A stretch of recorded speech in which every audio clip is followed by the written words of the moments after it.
they are an NRI, how can they transfer into the next generation? What are the things that they should See, if any, not only non-resident, if any Indian wants to buy the property and he wants the safe transfer to his wife or son or daughter, the best thing to buy will be in the joint names.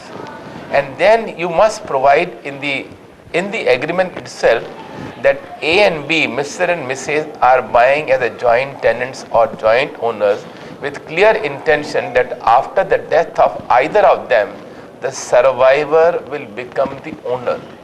If you provide this clause in the purchase agreement, all your problems of filing nominations, going for wills, going for letters of administration, one can easily avoid.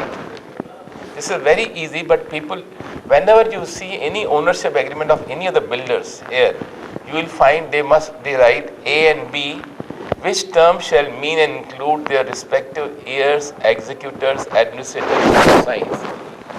If our intention is, if I am buying a property along with my wife, my intention is that none of my daughters, sons, mother should claim the property, only my wife should be entitled to that property, then I must provide that I, myself and my wife, we are buying as a joint owners, or in technical terms we call it joint tenants, with a clear understanding on the death of either of us, the survivor will become the sole owner.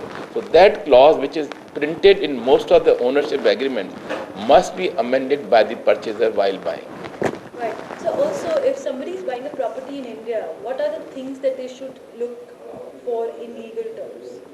One, no, as far as Maharashtra is concerned, there is a Maharashtra Ownership Flats Act. The government has made it compulsory that whenever you are buying a property, there must be title certificate by a reputed solicitor or an advocate of 3 years standing. He has to certify the title of the builder is marketable. And you must understand the title of the builder, so that if the title is defective, you may be making a big mistake. If the lease is only for 10 years, you will be making a big mistake. He may be able to construct legally, but if the lease is say for a few years or title is defective, so that government has imposed a condition, you must give a title certificate from an advocate of 3 years standing minimum. Then of course you must see the antecedent of the builder, where he has completed the building, whether he has been honest, giving timely delivery. Secondly, one should not book a flat where there is no commencement certificate. There must be commencement certificate. The plans must be seen. Many people go to the builder's office, they blindly sign the agreement. That is wrong. You must see the approved plans, whether say 14th floor if you are buying, whether the 14th floor has been approved, whether the balconies, areas, whatever they are showing, it is really approved. Approved plan must be seen, title certificate must be seen, reputation of the builder, and then secondly, there is a widespread actually fooling the public as far as the builders are concerned. Not all, I am saying few builders. Most of the builders today have acquired a very good reputation in Mumbai. They, area-wise, they try to play mischief. If you see the approved plan, you will come to know what is the actual carpet area, so that you are not deceived at all. So builders should not, purchaser should not sign blindly an ownership agreement. He should, if he wants to be safe, he must see the documents properly, and he must go to the reputed person who has got buildings completed, occupation certificate granted, etc. So what about an NRI buying a property in India? Because it's very easy for somebody in Mumbai to do all the due diligence when you're buying a property at home. But somebody who's coming here, who's trying to figure out the legalities of it, are there particular laws for NRIs? There are NRIs, when they buy, there are two things they see. They see, supposing in any time we need the repatriation back in our home country, they should be able to get it. Which Indian laws provide, if you are buying a flat in anywhere in India, if next day you cancel the agreement and you repatriate the money, you are entitled to. Original investment, whatever you have made in foreign exchange, etc., that you can, as it is, and even the profit, you can repatriate after paying the local taxes in the country. So what about if somebody wants to buy a property outside India, say in Dubai, then what should an Indian do? Then, of course, the Indian government has now allowed one amount to each individual can remit outside the country for any purpose. And then, in the family there are 4 or 5 members, each person can take advantage of that limit and they can jointly buy a flat which is permitted. Now there are no restrictions. So do you see a lot of Indians coming to you to inquire about how to buy a property abroad? Is there a good interest amongst Indians in property abroad? As far as investment in real estate is concerned, I think India is still the best place to make investment because appreciation in immovable property is much more in India than anywhere else. In our country, the population is rising very fast. The land is scarce commodity. You can't produce the land. Land will remain whatever it is. So in India, we have got more than 100 crores, 120 crores population. But we don't have sufficient number of houses. And each one wants to have his own house. So still we don't have affordable housing. But whenever we make if I know I am as an advisor to real estate sector right from 1964. Every year there is a price rise is there constantly. Why? Because the population of the country is increasing. If you go to a place like Australia, where the population stands still, the chances are it may not go up at all. You have to go to a place which is developing, where the influx of the population is more, or a new settlement where the population is likely to increase. Then only India is the place where Mumbai, places like Nasik, Pune, even Lonavala, hill station which was considered to be, the prices are going up. So in India, I think the chances are much more. And secondly, the return in India is more than other places. In Japan, etc., the return on investment is very low. In India, we do expect easily 8 to 10%, and builders do provide some of them 15-18% guaranteed return. So is there a taxation benefit if you buy a home in India? For Ji? Taxation benefit? Yes. When you buy a home, see, every person resident in India has to pay wealth tax in India if his wealth increases, goes beyond 30 lakhs.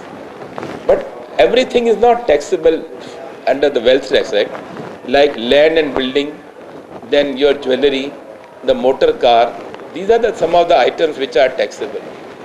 If you have a flat or bungalow, irrespective of its limit, whether you are having a flat of 1 crore or 100 crores, that flat is totally exempt bungalow.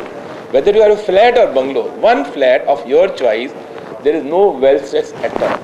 That's a big saving. And secondly, when you sell one flat and buy another flat, now supposing you are having a 3-bedroom hall flat and you want to go for a bungalow, so whatever gain you make, if you are able to reinvest the gain in the new house, the entire capital gain that you make, profit that you make on the sale of previous house, which has been held for more than 3 years, that gain will be totally exempt from income tax. And that's for both Indians and NRIs? It's for all, whether it's resident or only thing is, when NRI is selling a property in India, if I am buying a flat from a non-resident Indian, under the law and under the Income Tax Act, it is my duty to deduct 20.6% on the entire amount. If you are a non-resident, you are selling the flat to me, I am a resident, and I am making a payment of say 10 crores, I must deduct 20.6% on that. But there is no reason to be worried. The seller who is selling the flat, he can go to the income tax department and tell assessing officer, this entire gain is although taxable or may not be taxable, but since I am buying a new house, there will be no tax incidence upon my sale. So income tax officer can give certificate to non-resident Indian, giving him an opportunity and asking the purchaser not to deduct the tax so that seller can buy another flat and save capital gains tax. Apart from that, every person in India per year can deposit 50 lakhs rupees in capital gain bond scheme. So that will be free of tax.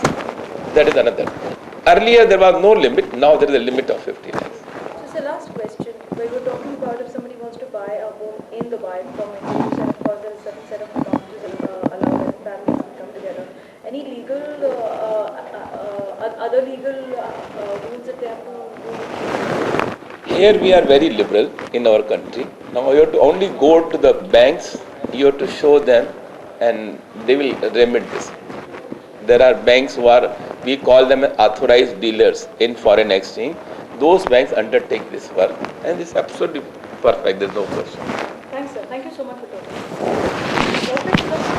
Lady, her husband died in India, so she claimed more share, but as per the lower court in Dubai, they said, as per the Sharia Act, you are entitled to 1/8 of the estate left by your husband. She challenged, she said, I am a German, my nationality is German, my domicile is Germany, so as per the German law, I am not entitled for 1/8, I am entitled for much more, approximately half. So Supreme Court of Dubai in year 2000 held it, reversing the judgment of lower court, saying a person who is a national of different country, in his case, laws of that country will be applicable. So accordingly, that lady's appeal was upheld and she got more share and Shariat law was not applied to her. Because what I'm right now doing is only on NRI. Yes.